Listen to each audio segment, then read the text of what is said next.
แห่งชาติและสังคมคลื่นเพื่อการศึกษาพระพุทธศาสนาและวัฒนธรรมระบบ FM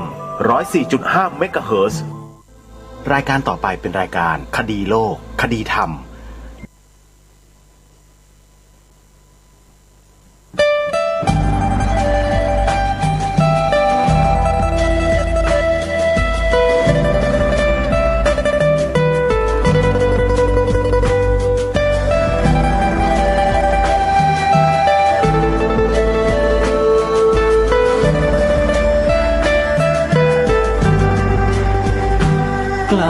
คิดก็ต้องกล้าทำอยากดูถ้าทำความดีเป็นศึกษาปัญหาให้ทันท่วงทีเมืองไทยจะพัฒนากว่านี้รายการดีๆคดีโลกคดีธรรมขอรำพันบรรยายความคิดเครื่องหมายแห่งสีทั้งสามงามถนัดขาวคือบริสุทธิ์สีสวัสดิ์หมายพระไตรรัตน์และธรรมะคุ้มจิตไทยแดงคือโลหิตเราใสซึ่งยอมสละได้เพื่อรักษาชาติศาสนาน้ำเงินคือสีโสภาอันจอมประชาถ้าโปรดเป็นของส่วนองค์จักริ้วเข้าเป็นไตรรงค์จึงเป็นสีธงที่รักแห่งเราชาวไทยทหารอวตารนำไปยงยุทธวิชัยวิชิตก็ชูเกียรติสยามประเทศไทยที่เจริญมั่นคงมาได้จนถึงทุกวันนี้มิได้เกิดขึ้นจากความหวาดกลัวอย่างคลาดเขลาแต่บรรพบุรุษไทยของเราทุกยุคทุกสมัยล้วนแต่มีความกล้าหาญและชาญฉลาดปกป้องเอกราชสร้างชาติให้เกิดความมั่นคงโดยมีธงแห่งพระไตรรัตน์เป็นเครื่องนำชัยจึงเป็นที่มาที่ไปของรายการคดีโลกคดีธรรมกล้าคิดก็ต้องกล้าทำอยากดูถ้าทำความดีเร่งศึกษาปัญหาให้ทันท่วงทีเมืองไทยจะพัฒนากว่านี้รายการดีๆคดีโลกคดีธรรมรายการดีๆคดีโลกคดีธรรม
กันวันนี้วันแรม2 ค่ำเดือน 7วันนี้ตรงกับวันศุกร์ที่28พฤษภาคมพระพุทธศักราช2564 รายการคดีโลกคดีธรรมมาพบกับท่านผู้ฟังเป็นปกติทุกวันจันทร์ถึงวันศุกร์และวันเสาร์อาทิตย์ทางสถานีวิทยุแห่งนี้ท่านสามารถดาวน์โหลดแอปพลิเคชันเพื่อติดตามรับฟังรายการนี้ได้เป็นประจำทุกวันแอปพลิเคชันมีชื่อว่าสมาพันธ์สื่อวิทยุพระพุทธศาสนาอาเซียนท่านสาธุชนทั้งหลายวันนี้รายการคดีโลกคดีธรรมยังคงน้อมนำคำอธิบายให้ความรู้ของท่านเจ้าประคุณสมเด็จพระพุทธโฆษาจารย์ปอ.ประยุตโตเรื่องพระไตรปิฎกให้พวกเราได้สดับรับฟังกันต่อเนื่องเรื่องราวเนื้อหาที่ท่านเจ้าประคุณสมเด็จนำมาเสนอในครั้งนี้เพื่อที่จะแก้ไขความคิดความเห็นของชาวพุทธของเราโดยเฉพาะเรื่องพระไตรปิฎกมีคนไปแอบอ้างภาษาไทยโดยอ้างว่าเป็นพระไตรปิฎกฉบับสยามรัฐประชาชนชาวพุทธที่ไม่รู้เรื่องวิชาการก็ไปหลงเชื่อกันทั้งบ้านทั้งเมืองแล้วก็ยังคงหลงไหลเคลิบเคลิ้มกันอยู่อย่างนั้นแหละนี่คืออันตรายที่กำลังเกิดและคืบคลานเข้ามาโดยไม่รู้ตัวอันตรายยังไงอันตรายก็คือว่าไปฟังแต่บุคคลคนนั้นโดยไม่ศึกษาไม่ทำความเข้าใจในสิ่งที่ถูกต้องก็ยังไปหลงเชื่ออยู่นั่นแหละแล้วสุดท้ายก็มามีปฏิฆะต่อผู้อื่นผู้ที่เขารู้กว่าผู้ที่เขาเข้าใจมากกว่าผู้ที่เขาถือความถูกต้องได้ดีกว่าก็มาโกรธเขาไม่พอใจเขาแล้วสุดท้ายมันก็กลายเป็นความทะเลาะเบาะแว้งแตกแยกกันในที่สุดนี่แหละคือสิ่งที่ถูกสร้างขึ้นมาโดยที่ชาวพุทธเองก็ไม่รู้ตัวว่ากำลังจะแตกแยกกันอยู่เพราะฉะนั้นเพื่อขจัดความแตกแยกทางความคิดความเห็นโดยเฉพาะเรื่องพระไตรปิฎกรายการคดีโลกคดีธรรมก็เลยค้นคว้าหาข้อมูลที่ถูกต้องเนี่ยมาเปิดให้กับพวกเราชาวพุทธได้สดับรับฟังร่วมกันเพื่อให้เกิดแนวความคิดความเห็นที่ถูกต้องตรงกันวัตถุประสงค์เป้าหมายหลักมีเท่านี้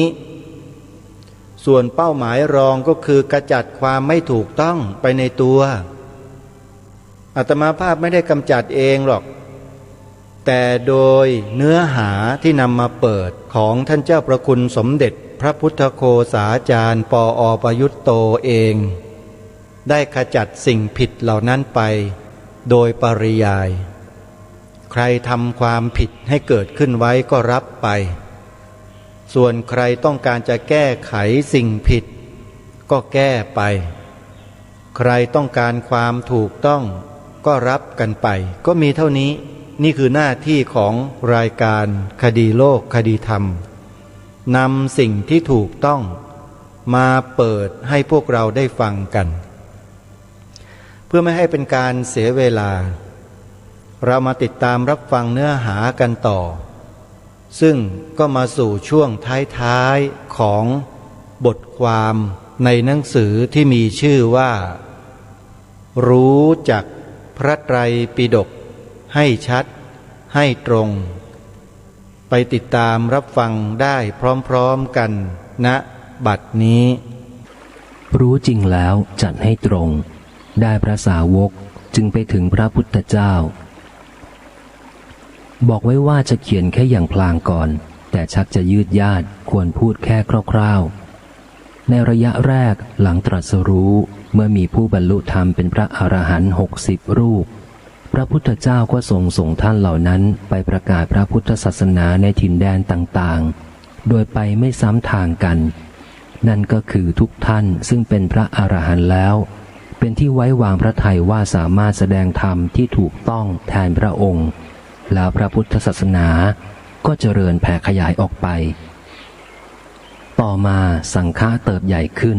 มีพุทธสาวกจำนวนมากที่มีความสามารถในการสั่งสอนถึงขั้นที่พระพุทธเจ้าทรงยกย่องอย่างสูงเช่นพระสารีบุตรอัครสาวกที่ตรัสว่าภิกษุทั้งหลายเราไม่เล็งเห็นบุคคลอื่นแม้คนเดียวผู้ยังธรรมจักรอันยอดเยี่ยมที่ตถาคตให้เป็นไปแล้วให้เป็นไปตามโดยชอบเหมือนสารีบุตรเลยมีพระมีคนไปซักถามฟังธรรมะจากพระเถระพระเถรีทั้งหลายบางคนออกมาแล้วก็มาเฝ้าพระพุทธเจ้ากราบทูลเรื่องที่ไปซักถามสนทนามาจบแล้วพระพุทธเจ้าตรัสว่าถึงแม้มีใครมาซักถามพระองค์ในเรื่องนั้นพระองค์ก็จะทรงตอบอย่างนั้นเหมือนกันเล่าเป็นตัวอย่างว่าวิสาขอุบาสกไปนมัสการพระธรรมทินนาเถรีซึ่งเป็นเอตทัคคะในบรรดาธรรมกติกาคือเป็นผู้เลิศในด้านนี้นะครับวิสาขอุบาสกถามปัญหาธรรมะต่างๆที่ลึกซึ้งเมื่อจบการสนทนาลาออกมาแล้ววิสาขอุบาสกไปเฝ้าพระพุทธเจ้าดังที่ท่านบันทึกไว้ดังนี้วิสาขอุบาสกได้กราบทูลเรื่องที่ตนสนทนาธรรมกถากับธรรมทินนาภิกษุณีให้ทรงทราบทุกประการเมื่อวิสาขอุบาสกกราบทูลอย่างนี้แล้วพระผู้มีพระภาคตรัสว่าดูกระวิสาขะธรรมทินนาภิกษุณีเป็นบัณฑิตมีปัญญามากแม้หากท่านพึงสอบถามเนื้อความนั้นกับเราแม้เราก็พึงตอบชี้แจงเนื้อความนั้นเหมือนที่ธรรมทินนาภิกษุณีตอบชี้แจงแล้วพระมหากัจจานะเป็นมหาสาวกที่เผยแผ่พระศาสนาอยู่ในอวันตีรัฐห่างไกลมีความสามารถสูงในการสั่งสอนอธิบายธรรมพระมหากัจจานะนั้นนอกจากพระพุทธเจ้าทรงยกย่องว่าเป็นเอตทัคคะในทางแจกแจงอธิบายขยายความย่อให้พิสดารแล้วก็มีคำสอนที่บันทึกไว้ในพระไตรปิฎกมากหลายสูตรและหลายครั้งเรื่องที่ท่านตอบอธิบายก็มีผู้นำมาเล่าถวายพระพุทธเจ้าซึ่งพระองค์ก็ตรัสรับรองยกย่องทุกครั้งไปดังที่ว่าภิกษุทั้งหลายมหากัจจานะเป็นบัณฑิตมีปัญญามากแม้หากพวกเธอสอบถามเนื้อความนั้นกับเราก็จะตอบชี้แจงเนื้อความนั้นอย่างเดียวกับที่มหากัจจานะตอบชี้แจงแล้วเหมือนกันยิ่งพระอัครสาวกคือพระสารีบุตรและพระมหาโมคคัลลานะด้วยแล้วท่านทำงานอยู่กับพระพุทธเจ้าใกล้ชิดติดตามไปเรื่องที่มีบ่อยคือในที่ประชุมโดยเฉพาะตอนดึกพระพุทธเจ้าจะทรงเอนพักก็ตรัสมอบหมายให้พระสารีบุตรกล่าวธรรมกถาแก่ภิกษุสงฆ์ตัวอย่างเช่นที่เกิดสังคีติสูตรขึ้นเป็นต้นแบบของการสังคายนาดังได้เล่าแล้วเมื่อกล่าวธรรมกถาจบแล้วเสด็จลุกขึ้นประทานสาธุการจึงเป็นธรรมดาที่เทศนาของพระสารีบุตรเป็นพระสูตรอยู่ในพระไตรปิฎกมากมาย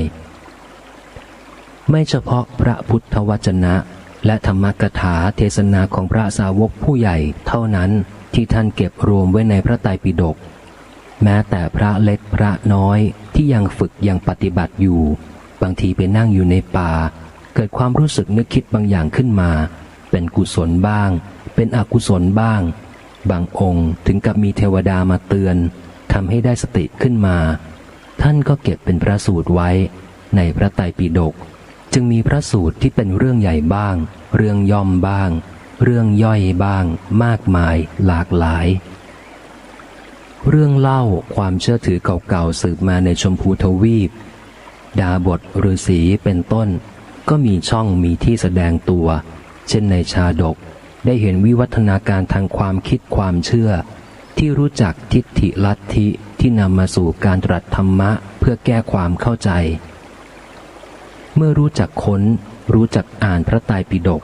ก็จะได้ศึกษาได้สดับพุทธวจนะในบริบทหรือสิ่งแวดล้อมทั้งหลายทั้งรูปธรรมนามธรรมเช่น ชีวิตความเป็นอยู่ในสังฆะบรรยากาศในวัดในบ้านเมืองในสังคมสมัยนั้นลัทธิศาสนาความเชื่อถือสืบมาได้เห็นเรื่องราวความเป็นไปเป็นมาอันเป็นจุดปรารภให้เกิดให้ตรัสพุทธวจนะนั้นๆนอกจากได้ความรู้ที่เกี่ยวข้องรอบล้อมแล้วการเทียบเคียงและมองพุทธวจนะกลางสิ่งแวดล้อมนั้น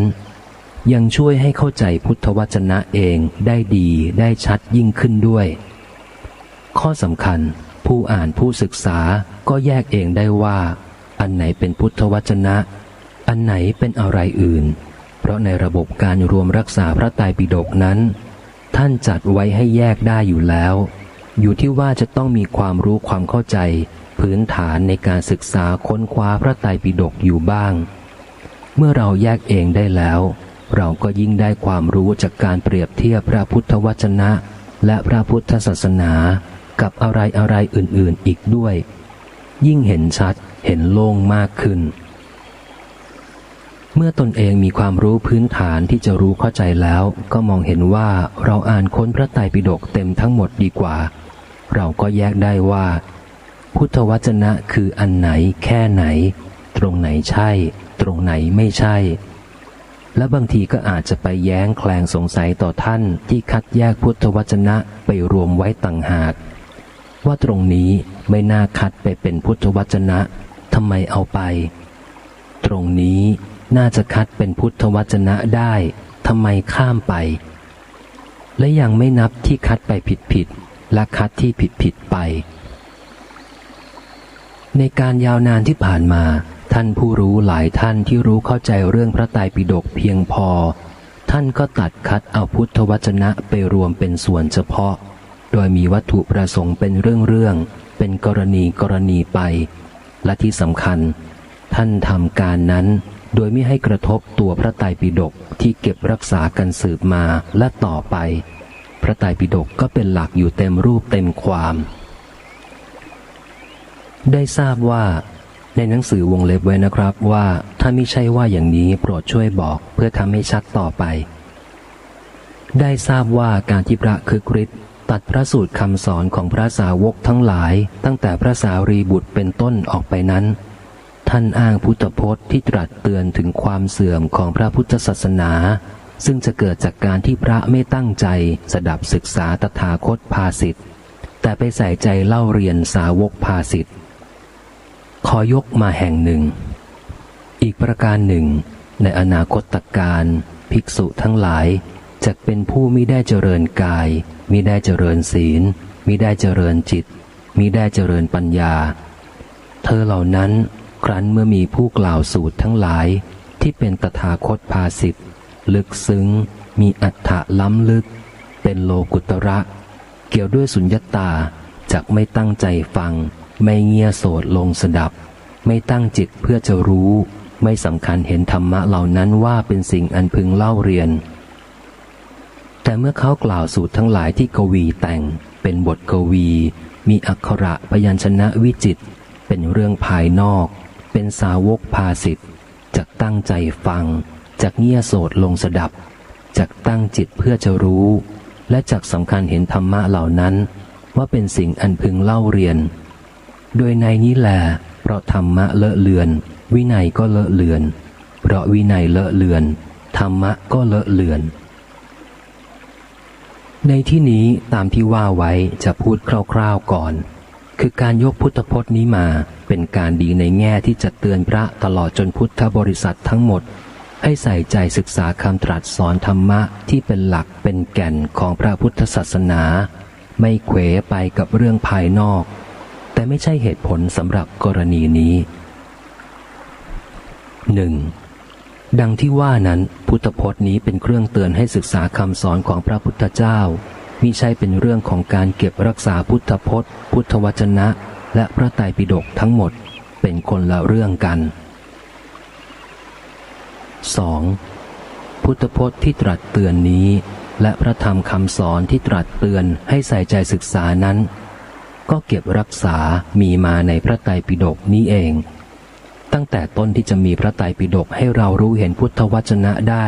ก็ด้วยเหล่าพระสาวก ในฐานะผู้สดับผู้ถ่ายทอดได้เก็บรวบรวมพุทธวจนะนำมาบอกเล่ากล่าวสังคายนาเกิดเป็นพระไตรปิฎกแล้วรักษาด้วยการทรงจำสาธยายต่อกันมาตลอดจนช่วยกันสอนศึกษาสืบทอดไว้สาวกทั้งหลายนี่เองทั้งสดับทั้งรวบรวมทำสังคายนาทรงจำเก็บรักษาสาธยายถ่ายทอดพุทธพจน์พุทธวจนะตลอดจนบรรดาเรื่องราวแวดล้อมประมวลไว้เป็นพระไตรปิฎกที่ตั้งไว้เป็นหลักตราบใดพระไตรปิฎกบาลียังอยู่พุทธวจนะและเรื่องราวแวดล้อมนั้นก็ยังอยู่ในแง่นี้พูดล้อภาษาที่เล่นแต่เป็นจริงว่าเพราะสาวกภาษิตมีพุทธภาษิตจึงมา 3. เป็นอันว่าคำพูดคำกล่าวของพระสาวกทั้งหลายนั่นเองเป็นที่เก็บรักษาสื่อสารพุทธพจน์พุทธวจนะและเรื่องราวแวดล้อมในพระไตรปิฎกเป็นองค์แทนของเนื้อตัวพระไตรปิฎกเลยทีเดียวพูดกลับทางว่าพุทธพจน์พุทธวจนะและเรื่องราวแวดล้อมในพระไตรปิฎกอยู่มาในคำพูดกล่าวเล่าสาธยายของพระสาวก 4. คำกล่าวเล่าสาธยายของพระสาวกที่ได้เป็นพระไตรปิฎกทั้งหมดเป็นที่เก็บรักษาเป็นสื่อถ่ายทอดพุทธวจนะนั้นต้องแยกเป็นคนละอย่างกับคำว่าสาวกภาษิตในพุทธพจน์ที่ตรัสเตือนอันนี้ดังว่าแล้วพุทธพจน์ตรัสเตือนนี้ก็มาถึงเราได้โดยอยู่มาในคำของพระสาวกอย่างที่ว่านั้นเท่ากับพุทธภาษิตมาถึงเราโดยสาวกภาษิต 5. คำว่าสาวกภาษิตในคำตรัสเตือนนี้มิได้หมายถึงคำพูดคำสอนของพุทธสาวกดังเช่นพระสารีบุตรแต่อย่างใดเลยเป็นคนละเรื่องกันเริ่มต้นก็บอกว่าในอนาคตการแสดงอยู่แล้วว่าไม่ใช่คำของพระสาวกเช่นพระสารีบุตรซึ่งมีมาก่อนแล้วตั้งแต่ในพุทธกาลแง่ต่อไปสาวกภาษิตในที่นี้ไม่เป็นคำโดดที่มาลำพังตัวที่จะมีความหมายต่างหากของมันเองแต่มาในข้อความที่คำย่อยๆเข้าชุดกันกำกับจำกัดความหมายให้จำเพาะลงไปดังนี้สุตตันตากวิกตากาเวยาจิตตัคคาราจิตตัพยัญชนาพาหิรกาสาวกะภาสิตาเพื่อไม่ให้ยืดยาดดูที่คำบ่งชัดคำเดียวได้แก่พาหิรกาในวงเล็บพาเหียนคือเป็นเรื่องนอกพุทธศาสนาแค่นี้ก็พอที่จะยุติได้พาหิรกะสาวกะภาษิตคือข้อความเรื่องราวที่พวกสาวกลัทธิหรือคนนอกพระพุทธศาสนาคิดแต่งพูดบอกออกมาส่วนคำของพระสาวกในพระไตรปิฎกนอกจากมีมาเก่าแต่เดิมตั้งแต่พุทธกาลแล้วก็เป็นคำบอกเล่าถ่ายทอดพระธรรมของพระพุทธเจ้า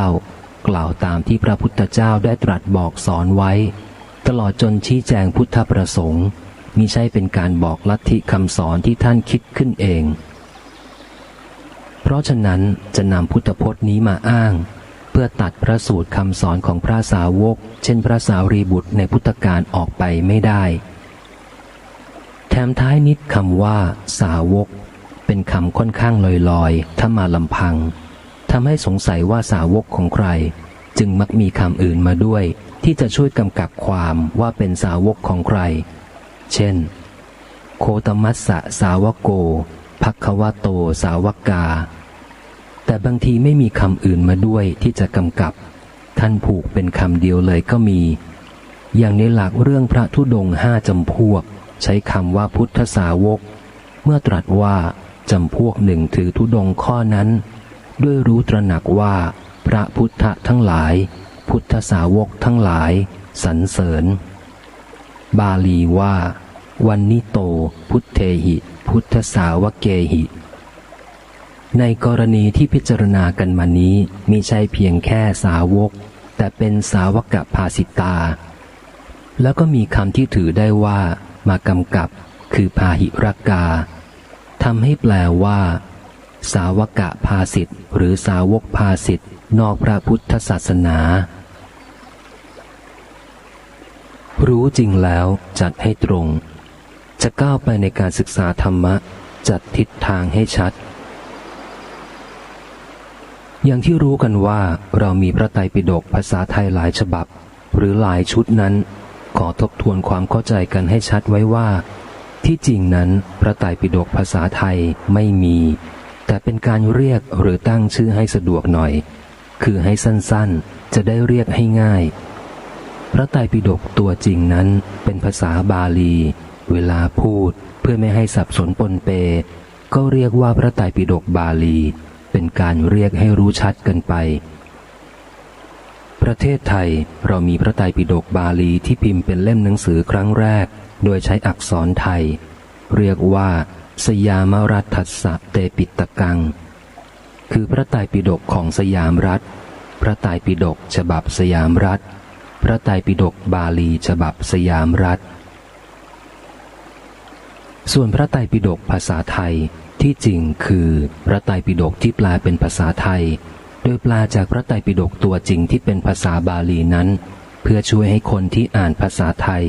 ศึกษาค้นคว้าพระไตรปิฎกได้พระไตรปิฎกที่แปลเป็นภาษาไทยไปแล้วอย่างนี้ไม่ว่าจะแปลจากพระไตรปิฎกบาลีฉบับสยามรัฐหรือจากพระไตรปิฎกบาลีฉบับไหนคำแปลนั้นก็ไม่เป็นฉบับสยามรัฐปัญหาที่เกิดขึ้นเป็นเรื่องของการทำให้เกิดความรู้ความเข้าใจที่ผิดพลาดสับสนจึงจำเป็นต้องแก้ปัญหาโดยทำให้เกิดความรู้ความเข้าใจที่ถูกต้องตามความเป็นจริงและขออภัยที่ต้องออกนามของท่านที่ทำเพื่อเห็นแก่ประโยชน์ของคนส่วนใหญ่ในการพูดถึงนี้ถ้าข้อมูลใดไม่ตรงไม่เต็มก็ขอให้ช่วยบอกแจ้งก่อนจะพูดต่อไปขอทบทวนเรื่องว่าพระคึกฤทธิ์จัดทำหนังสือที่ชื่อว่าพุทธวจนะโดยคัดเอาพุทธวจนะมาจากพระไตรปิฎกภาษาไทยที่พระคึกฤทธิ์บอกว่าเป็นสยามรัฐท่านบอกว่าไม่เอาอรรถกถาได้บอกแล้วว่าการทำอย่างที่ว่านั้นไม่เป็นความจริงและไม่อาจเป็นไปได้เพราะว่า 1. พระไตรปิฎกภาษาไทยที่เป็นสยามรัฐหรือเป็นฉบับสยามรัฐไม่มีจริง 2. พระไตรปิฎกภาษาไทยเป็นคำแปลและมีข้อบกพร่องที่ยังต้องแก้ไขใช้เป็นเครื่องช่วยศึกษาได้แต่ถือเป็นหลักฐานอ้างอิงขั้นตัดสินไม่ได้หนังสือพุทธวจนะจึงมีฐานะและภาวะอย่างนั้นด้วย 3. พระไตรปิฎกภาษาไทยทุกฉบับแปลโดยอาศัยอรรถกถาเป็นหลักถ้าไม่เอาอรรถกถาก็ต้องไม่เอาพระไตรปิฎกภาษาไทยและต้องไม่ใช้พจนานุกรมภาษาบาลีซึ่งก็อาศัยอรรถกถาเช่นกันเมื่อเป็นเช่นนี้พระคึกฤทธิ์จะต้องเปลี่ยนไปทำหนังสือพุทธวจนะเป็นภาษาบาลีโดยเลือกคัดพุทธวจนะจากพระไตรปิฎกบาลีโดยตรงหรือมิฉะนั้นถ้ายังจะทำเป็นภาษาไทยท่านจะต้องแปลเองหรือให้ใครทำคำแปลขึ้นใหม่ถ้าจะเป็นเช่นนั้นได้พระคึกฤทธิ์หรือผู้แปลใหม่นั้นจะต้องมีความรู้ภาษาบาลีดีกว่าบรรดาพระเถรานุเถระนักปราชญ์ราชบัณฑิตทั้งปวงที่ได้เป็นผู้แปลพระไตรปิฎกภาษาไทยที่ได้ทำกันมาแล้วกับทั้งเป็นอันว่าท่านจะแปลโดยไม่ใช้อรรถกถาตลอดจนพจนานุกรมบาลีที่ถือตามอรรถกถานี่ก็คือท่านต้องเริ่มต้นใหม่มีข่าวเป็นเขาว่าพระคึกฤทธิ์ได้แปลบาลีเป็นไทยเองบ้างแล้วไม่ทราบชัดว่าท่านแปลใหม่เพื่อทำใหม่หรือเพื่อแก้ไขคำแปลที่ท่านนำมาจากพระไตรปิฎกภาษาไทยซึ่งมาอยู่ในหนังสือพุทธวจนะของท่านนั้นแต่ไม่ว่าจะอย่างไรก็ต้องให้คำแปลที่ถูกต้องดีกว่าของเดิมอันเก่าข่าวนั้นบอกว่าพระคึกฤทธิ์แปลคำว่าสกิเทวะคำนี้มีในพุทธวจนะที่แสดงความหมายของสกิทาคามีพระคึกฤทธิ์แปลคำสกิเทวะว่าเทวดาครั้งเดียวอาตมาอยู่ห่างไกลได้ยินนิดหน่อยก็ฟังไว้ก่อนต่อมาสักครึ่งค่อนเดือนที่ผ่านมานี้มีพระไปพบก็ได้ถามเผื่อท่านรู้ท่านยืนยันว่าพระคึกฤทธิ์แปลอย่างนั้นจริง คำแปลนั้นไม่ถูกต้องแน่นอนและเรื่องอย่างนี้ควรถือเป็นสำคัญเพราะเป็นการกระทำต่อหลักของพระพุทธศาสนาที่มีความหมายต่อคนจำนวนมากมายถ้าเรื่องคืบหน้าหรือขยายขอบเขตมากขึ้นจะทำให้เกิดความสับสนทางความรู้ความคิดซึ่งเป็นอันตรายจะแค่หัวเราะสนุกสนานกันเท่านั้นไม่ได้ถ้ามองในแง่ดีก็เอาเป็นเครื่องกระแทกกระทันให้คนไทยตื่นขึ้นมาใส่ใจศึกษาหาความรู้ความเข้าใจเพื่อทำอะไรให้ถูกต้องทีนี้ก็ดูว่าพระคึกฤทธิ์แปลขึ้นมาอย่างนี้ได้อย่างไรเมื่อไม่ได้สอบถามท่านโดยตรงก็พอจะเดาหรือสันนิษฐานได้สกิเทวะนั้นคนไทยดูแค่เผินๆก็พอจะนึกแบบไทยๆว่าคงมาจากสองคำรวมกันคือสกิบวกเทวะตัวหลังคือเทวะคุ้นกันในภาษาไทยอยู่แล้วก็คือเทวะหรือเทพหรือเทวดานั่นเองมาจากคำบาลีที่ใช้เป็นคำไทยไปแล้วคำนี้จึงเหมือนกับว่ารู้อยู่แล้วไม่ต้องสืบค้นอะไรแปลได้ทันทีแต่สกิไม่มีในภาษาไทยจะแปลว่าอย่างไรสงสัยว่าพระคึกฤทธิ์คงจะไปค้นดูในพจนานุกรมหรือดิกชันนารีภาษาบาลีสักเล่มหนึ่งจึงได้ความหมายที่เข้าทางที่ยังไม่แท้ว่าครั้งเดียวถ้าท่านดูในพจนานุกรมได้มาก็คือท่านไปไม่พ้นอรรถกถาการแปลอย่างนี้ไม่ใช่แค่สนุกหรือขำแต่เป็นอันตรายถ้ามากขึ้นก็วุ่นวายสับสนอันนี้น่าจะเทียบได้คล้ายกับคนที่บอกว่าแปลภาษาอังกฤษเป็นไทยนะเหรอง่ายมากฉันไม่ต้องใช้ดิกชันนารีหรอกคนนี้เจอคำว่าซีซั่นก็บอกได้ทันทีคำนี้เหรอง่ายมากชัดอยู่แล้วซีก็ทะเลซันก็ลูกชายรวมกันซีซั่นเป็นลูกทะเลก็คือทหารเรือเพราะฉะนั้นซีซั่นก็คือทหารเรือแถมพอมีใครให้ดูดิกชันนารีก็บอกอีกว่าดิกชันนารีเล่มเนี้ยผิดอะไรกันซีซั่นแปลได้อย่างไรว่าฤดูเห็นอยู่ชัดๆว่าซีแปลว่าทะเลกับซันแปลว่าลูกชายก็ลูกทะเลเนี่ยแหละทหารเรือที่จริงที่เขาว่าไม่ต้องดูดิกชันนารีนั้นเขาอาจจะรู้คำนี้มาจากคุณครูซึ่งได้ดูคำนี้ในดิกชันนารีมาก่อนแล้วหรือง่ายๆคำพวกนี้ได้พูดได้พบในชีวิตประจำวันกันบ่อยนักจนคุ้นมากไม่ต้องสืบว่าใครเป็นคนดูดิกชันนารี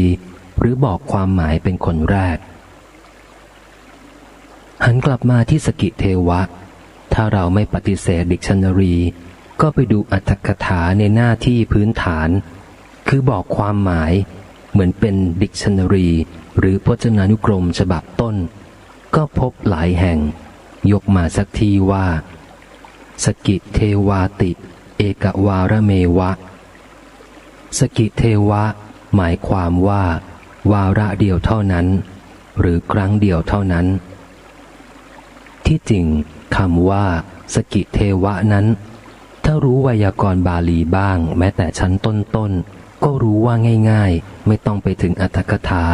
หรือพจนานุกรมอะไรถ้ารู้ไวยากรณ์บาลีอยู่บ้างก็รู้ว่าสกิเทวะมาจากสกิงกับเอวะสกิงแปลว่าครั้งเดียวบวกเอวะซึ่งแปลว่าเท่านั้นสกิงบวกเอวะจึงแปลว่าครั้งเดียวเท่านั้นสกิงคำหนึ่งกับเอวะอีกคำหนึ่งเอามารวมจับติดกันสกิงกลายเป็นสกิดบวกกับเอวะจึงเป็นสกิเทวะสกิดในที่นี้เขียนด้วยสอเสือกอไก่สระอิทอทหารและมีจุดข้างล่างนะครับจะคงสกิงไว้ก็ได้แต่ต้องเติมยอยักษ์รวมกันเป็นสกิงเยวะก็เหมือนกับเอกวาระเมวะที่เอามาบอกเป็นความหมายเอกวาระเมวะมาจากเอกวารังกับเอวะเอกวารังแปลว่าวาระเดียวเอวะแปลว่าเท่านั้นรวมกันแปลว่าวาระเดียวเท่านั้น เอกวารังคำหนึ่งกับเอวะอีกคำหนึ่งเอามารวมจับติดกันเอกวารังกลายเป็นเอกวารัมบวกกับเอวะจึงเป็นเอกวาระเมวะจะคงเอกวารังไว้ก็ได้แต่ต้องเติมยอยักษ์รวมกันเป็นเอกวารังเยวะสกิเทวะก็ดีสกิงเยวะก็ดี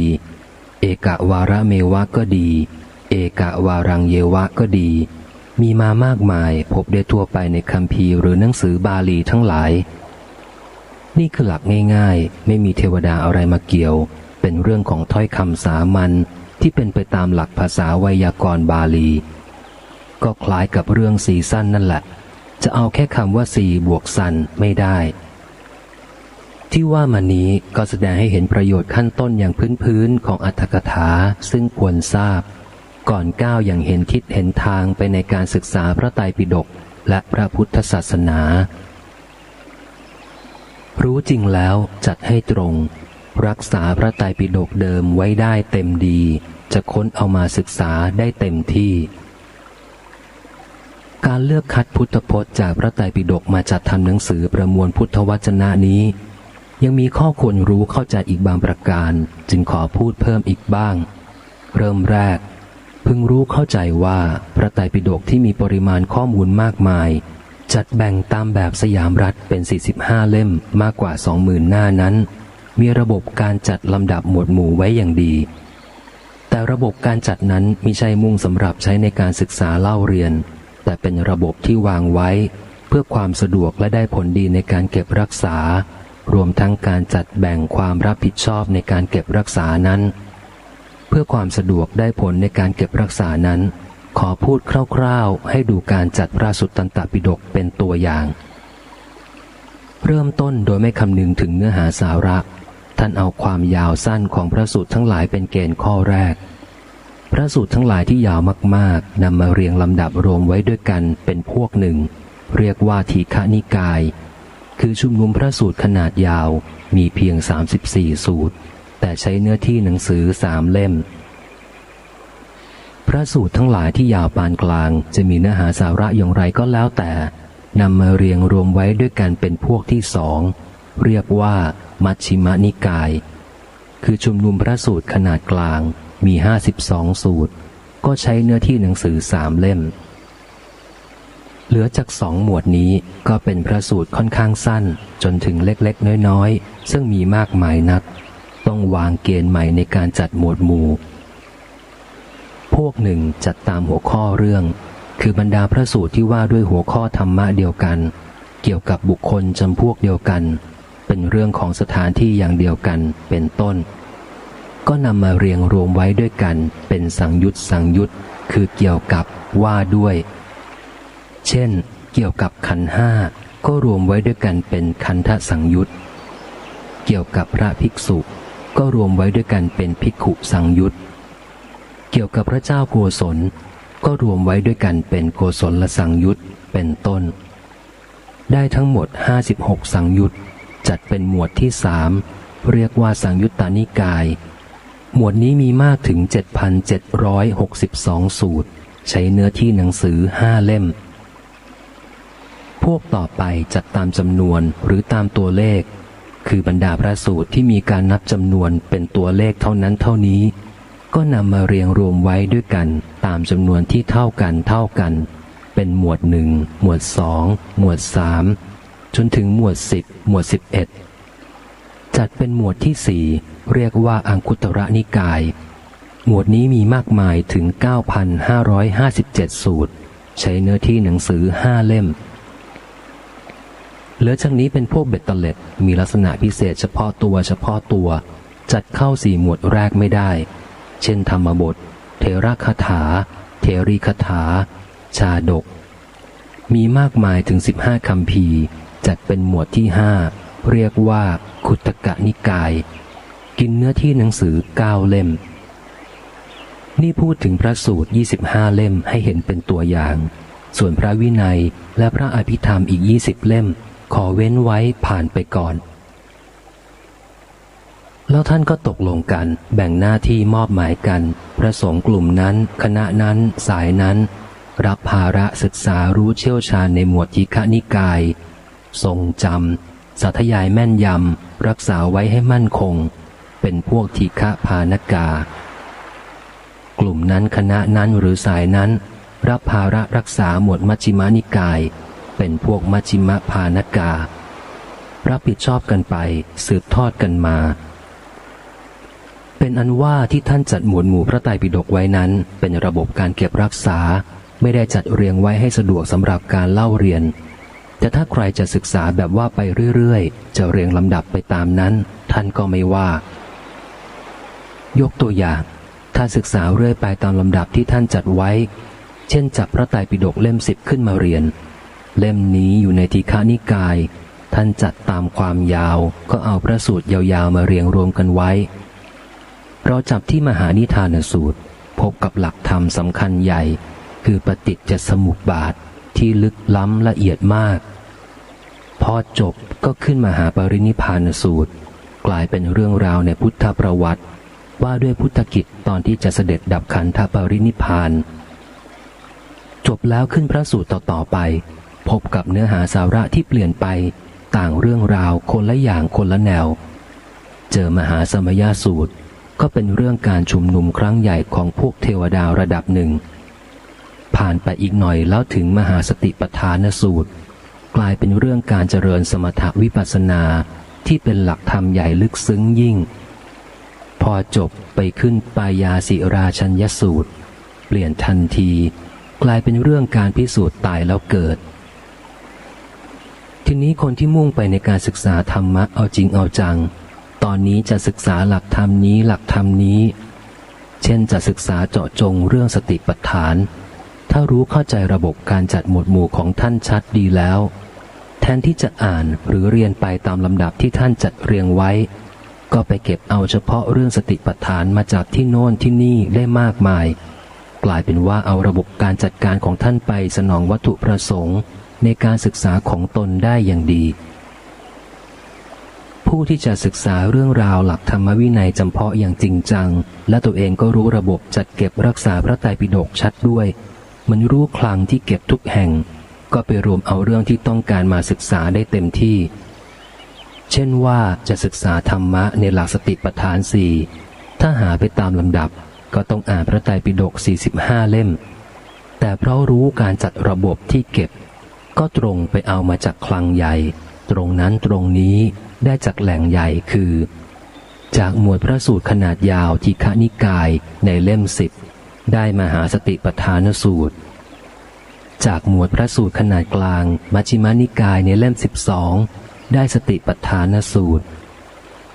จากหมวดพระสูตรจัดตามหัวเรื่องสังยุตตนิกายในเล่ม19ได้สติปัฏฐานสังยุตแถมจะเอาจากอภิธรรมปิฎกด้วยเมื่อรู้ระบบดีก็ได้ในเล่ม35มีสติปัฏฐานวิพังค์อย่างนี้พุทธวจนะที่ต้องการเราก็ได้ตัวพระไตรปิฎกที่ท่านรวมมาจัดเรียงเก็บรักษาไว้ก็ไม่เสียหายไม่แปรปรวนดังได้บอกแล้วในเวลายาวนานที่ผ่านมาผู้รู้หลายท่านทำกันมาแล้ว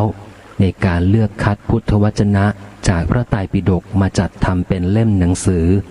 และตั้งชื่อให้รู้ว่าเป็นพุทธวจนะควรยกมาบอกไว้บ้างที่ประเทศศรีลังกาในปีพุทธศักราช 2449 ภิกษุชาวเยอรมันชื่อเดิมว่าแอนทอนได้บวชมาอยู่ในศรีลังกาตั้งแต่ยังหนุ่มจนเป็นพระมหาเถระผู้เป็นที่เคารพนับถืออย่างสูงในศรีลังกาได้เลือกเก็บพุทธพจน์มาจัดเรียงทำเป็นหนังสือตั้งชื่อว่า The Word of the Buddha แปลว่าพุทธวจนะตรงทีเดียวที่ประเทศไทยในพุทธศักราช 2479 พุทธทาสภิกขุพระเถระที่เคารพนับถือเป็นที่อ้างอิงมากเลือกเก็บพุทธพจน์มาจัดหมวดหมู่ทำเป็นหนังสือตั้งชื่อว่าพุทธประวัติจากพระโอษฐ์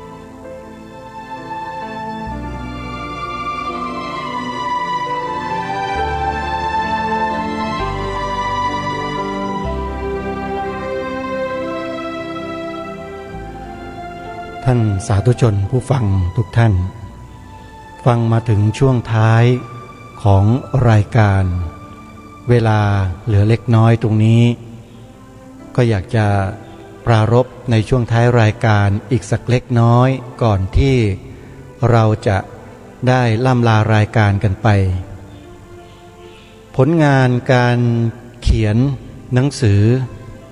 ชื่อรู้จักพระไตรปิฎกให้ชัดให้ตรงโดยท่านเจ้าพระคุณสมเด็จพระพุทธโฆษาจารย์ปอ.ประยุตโตซึ่งเขียนขึ้นมาเพื่อให้ชาวพุทธเราได้ทำความรู้จักกับพระไตรปิฎกให้ถูกต้องท่านเจ้าพระคุณสมเด็จได้เขียนเนื้อความยาวมาจนกระทั่งถึงปัจจุบันนี้ก็เชื่อเหลือเกินว่าท่านผู้ฟังที่มีความใส่ใจในการสดับรับฟังจะได้อรรถรสได้สาระได้ความรู้มากมายทีเดียวเนื้อหาสาระนั้นยังไม่จบวันพรุ่งนี้น่าจะเป็นตอนสุดท้ายแล้วโยมเป็นช่วงท้ายของเนื้อหาซึ่งเจ้าพระคุณสมเด็จจะได้สรุปอย่างไรนั้นเดี๋ยวเราคอยมาฟังกันในวันพรุ่งนี้สำหรับท่านสาธุชนท่านใดที่ฟังรายการในช่วงนี้แล้วเกิดความสงสัยเกิดความลังเลใจเกิดความไม่มั่นใจในสิ่งที่ตนเองกำลังถืออยู่กำลังปฏิบัติตามใครอยู่นั้นถ้าหากต้องการจะสอบถามผู้ดำเนินรายการอาตมาภาพยินดีนะโยมโทรมาคุยกันได้ในบางประเด็นเท่านั้นถ้าเป็นด้านวิชาการความรู้ละเอียดลึกซึ้งเหมือนอย่างที่ท่านเจ้าประคุณสมเด็จท่านมีท่านเป็นอยู่นั้นอาตมาภาพไม่มีแต่จะสามารถบอกถึงโครงสร้างทางความคิดและการติดตามเนื้อหาสาระที่เป็นประโยชน์และถูกต้องนั้นพอได้อะไรถูกอะไรผิดตามที่ท่านเจ้าประคุณสมเด็จท่านวางหลักการเอาไว้นั้นพูดได้แต่ถ้าจะให้อ้างถึงตัวบุคคลกล่าวถึงตัวบุคคลการกระทำของบุคคลอาตมาภาพพูดไม่ได้อันนี้ต้องขอเตือนไว้ก่อนนะโยมนะใครที่มีข้อสงสัยประการใดเกี่ยวกับเนื้อหาที่เปิดให้ฟังตรงนี้โทรมาถามผู้ดำเนินรายการได้โดยตรงคืออาตมาภาพพระครูปลัดนรงฤทธิ์เลขเบอร์โทรศัพท์094-662-6935วันนี้เวลาของรายการหมดลงแล้วอาตมาภาพต้องขอสมมุติยุติไว้แต่เพียงเท่านี้พบกันใหม่ในวันพรุ่งนี้ขอความสุขสวัสดีในธรรมแห่งองค์สมเด็จพระบรมศาสดาสัมมาสัมพุทธเจ้าจงปรากฏเกิดมีขึ้นในจิตใจของท่านผู้ฟังทุกท่านทุกคนเทินขอเจริญพรกล้าคิดก็ต้องกล้าทำอย่ากลัวถ้าทำความดีเป็นศึกษาปัญหาให้ทันท่วงทีเมืองไทยจะพัฒนากว่านี้รายการดีๆคดีโลกคดีธรรมขอรำพันบรรยายความคิดเครื่องหมายแห่งสีทั้งสามงามถนัดขาวคือบริสุทธิ์สีสวัสดิ์หมายพระไตรรัตน์และธรรมะคุ้มจิตไทยแดงคือโลหิตเราใสซึ่งยอมสละได้เพื่อรักษาชาติศาสนาน้ำเงินคือสีโสภาอันจอมประชาถ้าโปรดเป็นของส่วนองค์จักริ้วเข้าเป็นไตรรงค์จึงเป็นสีธงที่รักแห่งเราชาวไทยทหารอวตารนำไปยงยุทธวิชัยวิชิตก็ชูเกียรติสยามประเทศ ศไทยที่เจริญมั่นคงมาได้จนถึงทุกวันนี้มิได้เกิดขึ้นจากความหวาดกลัวอย่างคลาดเขลาแต่บรรพบุรุษไทยของเราทุกยุคทุกสมัยล้วนแต่มีความกล้าหาญและชาญฉลาดปกป้องเอกราชสร้างชาติให้เกิดความมั่นคงโดยมีธงแห่งพระไตรรัตน์เป็นเครื่องนำชัยจึงเป็นที่มาที่ไปของรายการคดีโลกคดีธรรมกล้าคิดก็ต้องกล้าทำอย่ากลัวถ้าทำความดีเร่งศึกษาปัญหาให้ทันท่วงทีเมืองไทยจะพัฒนากว่านี้รายการดีๆคดีโลกคดีธรรมรายการดีๆคดีโลกคดีธรรม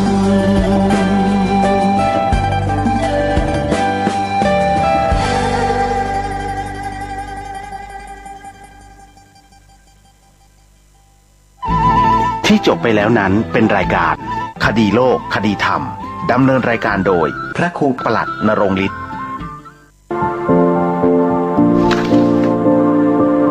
กราบถวายความเคารพคณะครูบาอาจารย์และศิษย์เก่าวัดสวนดอกทุกรูปทุกท่านทั้งบรรพชิตและคฤหัสถ์ผมพระครูกิติพัฒรานุยุทธผู้ช่วยเจ้าวาดวัดสวนดอกพระอารามหลวงอยากจะขอเชิญชวนเจริญพรเรียนเชิญคณะครูบาอาจารย์ทุกท่านทั้งบรรพชิตและคฤหัสถ์ได้ร่วมบุญใหญ่ในการระดมทุนสร้างอาคารพระสุมาณเถระวัดสวนดอกพระอารามหลวงคณะสายบุญต่างๆดังเช่นสมาคมลูกหลานเจ้านายฝ่ายเหนือมหาวิทยาลัยมหาจุฬาลงกรณราชวิทยาลัยวิทยาเขตเชียงใหม่ชุมชนสวนดอกและคณะสายบุญต่างๆจัดทอดพระป่าในวันที่11มิถุนายน2564ขอเรียนเชิญเจริญพรคณะศิษย์เก่าทุกท่านของวัดสวนดอกได้ทำบุญพร้อมกันในครั้งนี้กราบนมัสการพระคุณเจ้าที่เคารพสวัสดีพี่น้องศิษย์เก่าวัดสวนดอกทุกท่านครับผมรองศาสตราจารย์ดร.อภิรมย์ศรีดาคำในนามศิษย์เก่ามจร.และวัดสวนดอกผมอยากจะเชิญชวนพี่น้องครับตอนนี้เป็นบุญใหญ่ของศิษย์เก่าของพวกเรานั่นก็คือการสร้างอาคารปฏิบัติธรรมสุมาณเถระวัดสวนดอกพระอารามหลวงแห่งนี้ครับอาคารหลังนี้จะสง่างามเราในฐานะที่เคยอยู่วัดสวนดอกมาก่อนผมอยากจะเชิญชวนท่านทั้งหลายว่าโอกาสนี้เป็นโอกาสดีแล้วที่เราจะร่วมทำบุญกันกตัญญู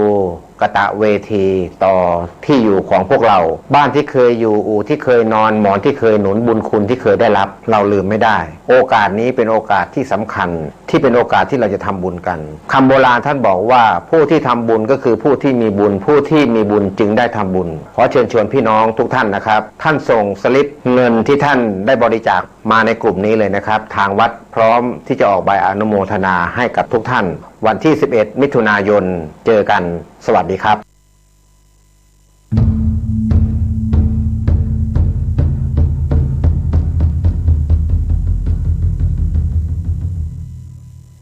วัดเจ็ดยอดพระอารามหลวง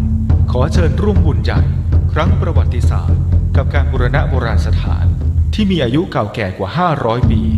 เป็นวัดที่พระเจ้าติโลกราชกษัตริย์ล้านนาแห่งราชวงศ์มังรายทรงสร้างขึ้นและยังเป็นสถานที่สำคัญในการทำสังคายนาพระไตรปิฎกครั้งที่8ของโลกซึ่งการบูรณะในครั้งนี้วัดเจ็ดยอดพระอารามหลวงร่วมกับสำนักศิลปากรที่7เชียงใหม่กรมศิลปากรได้จัดให้มีการบูรณะโบราณสถานทั่วบริเวณวัดกว่า9จุด12รายการจึงขอเชิญชวนพุทธศาสนิกชนผู้มีจิตศรัทธาทุกท่านมาร่วมบุญใหญ่ครั้งประวัติศาสตร์ซึ่งโอกาสบุญในครั้งนี้500ปีจะมีเพียงครั้งเดียวโดยสามารถร่วมบุญได้ที่บัญชีวัดเจ็ดยอดพระอารามหลวงเพื่อการบูรณะโบราณสถานเลขที่บัญชี839-222-7594 ธนาคารไทยพาณิชย์สาขานิมมานเหมินหรือติดต่อสอบถามเพิ่มเติมได้ที่ Facebook วัดเจ็ดยอดพระอารามหลวงโทร089-261-3849 และ 0878630155